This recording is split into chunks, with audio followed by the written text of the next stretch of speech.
Well, welcome back to It's a Wrap. It's been a long time since we have had an episode of It's a Wrap, but we felt like with the things that are going on related to the virus that we really wanted to kind of give you some information. So we're going to dive right in.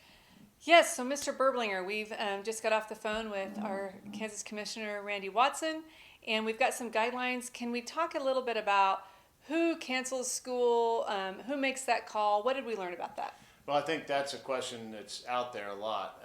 Is school going to be canceled, or what's the priority there? And really, either the Kansas State Department of Health and Environment or the county health department are the only ones that can cancel school because of the health concerns of the virus. Not the school board, not the superintendent, just those entities, not even the State Department of Ed. So it would only come from the health departments at the state and county level. And what about people traveling? Is there any recommendations for traveling? Where are we standing with our student travel? Right, and we do have lots of people traveling with spring break being next week. And what they're at this point, it's a local decision whether anything should be canceled. But at this point, the student travel that we have in place is still a go for next week. But they do recommend that when you get back, if you're not feeling very well, to be screened by the county health department. So, and I would say if you're not feeling well, to definitely not go.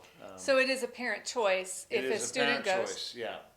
And speaking of canceling, where is Buhler USD 3 and 3 on days extra that we have to give, and where is that at? Well, I think that's a good question because if school is canceled, the commissioner gave us three options. One, that we would make up the time before June 30th. Two, that we would do online learning, which he said would probably not have any districts or very few districts qualify for that.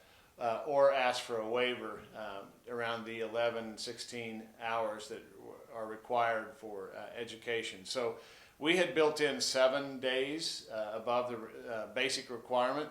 We have used 4 of those for weather-related closures, so we have 3 left. So that gives us a little bit of gap, but if it's a closure for any amount of time, then it's going to have to really look for a waiver, which is the one that probably most schools will be using.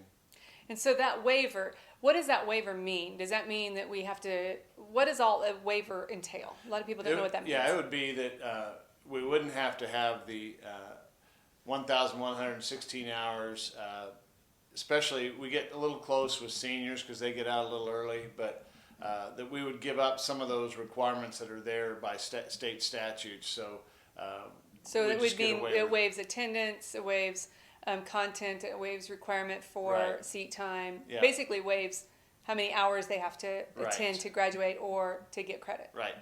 Okay. Going kind of like, what does it mean for us? You've talked a little bit about the student trips.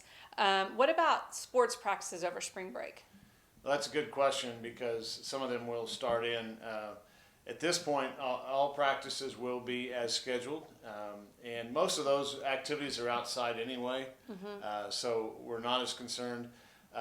There are 3 confirmed cases in Kansas. They're all in Johnson County.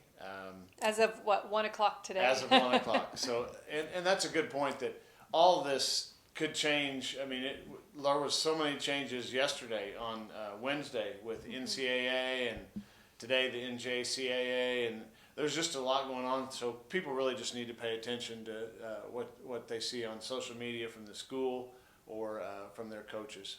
So you've said that all trips are going on right now, as of just as this we're making this video, but that's going to change daily. It's ever changing. Yes. So that'll be communicated how, if it does change. It'll be on our website. It'll be emails that can be sent out.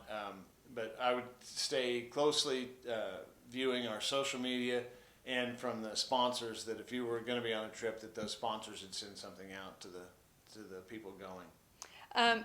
What if they've traveled and they come back and they're not feeling well? Some of the symptoms that we've said to be really vigilant about are bronchial issues, pneumonia issues, sudden shortness of breath, the high fever, all of those, will continue to maintain our Stay home. Right, stay home. Our flu protocol is, we want to be very vigilant about our flu protocol, which is you have to be fever free for 24 hours. And we always suggest, better safe than sorry. Stay home. There's like no penalty for attendance. So we want to make sure that you're taking care of yourselves and also not spreading the virus. The other thing that I think is important for people to know, during the week of spring break, we'll be working very hard to disinfect and deep clean our buildings and our buses. So if there was anything before, we want to definitely get it cleaned up.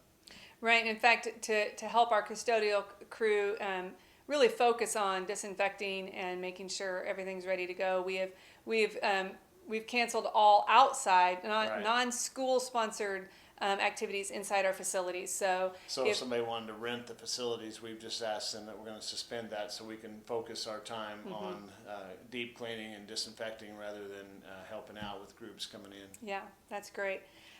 What the basketball games tonight still on? Yes, they are, and Keisha has examined that pretty closely, and with the championships going on, they feel like there's not a lot of people coming from outside or across the country for these games, so they're going to go ahead as planned. Okay, and again, that could change tonight at 5 o'clock. You just don't know, so stay tuned. If updates, make sure you check out our website. We've got some links posted there under a news story that says where to go for reliable information. We have the Kansas State Department of Health, which is ksdeks.gov. They're running a COVID-19 update, and it's a public update. So as soon as other confirmed cases are up or any changes whatsoever, they're posting it right on their home website, and we'll link some of those things on our page. But I would also say be very careful where you're getting your information. There's lots of phishing and spams that are going out there that do not have the proper information. So if you have a question, we do have those links on our webpage, and we just make sure you're getting the information from the proper place. And the Department of Health is a really good one, and also the CDC, obviously, are two really reliable places. It's unprecedented what we're dealing with right now, and it really hasn't made a major impact in Kansas, but across the country and across the world, it's a major impact. The last question I have is if Kansas Department of Health decides to close schools, how long will they be closed for? Or what are we looking at with that? It could be anywhere from 3 to 5 days up to 14 to make sure that they would give approval to the school that if things were cleaned and disinfected again, that they would give the go-ahead to reopen. And state assessments, that we asked about state assessments, and our understanding is that state assessments will go on as planned. If for some reason there's been an extensive closure, that it's possible that the window would be extended for state assessments or waived. All kinds of things would be into play if it goes that far. Right. We are obviously hoping that this is, we want to plan and be vigilant, but not panic. So we're just being prepared. Well said. Yep. Okay. Thank you. Thank you. That's a wrap.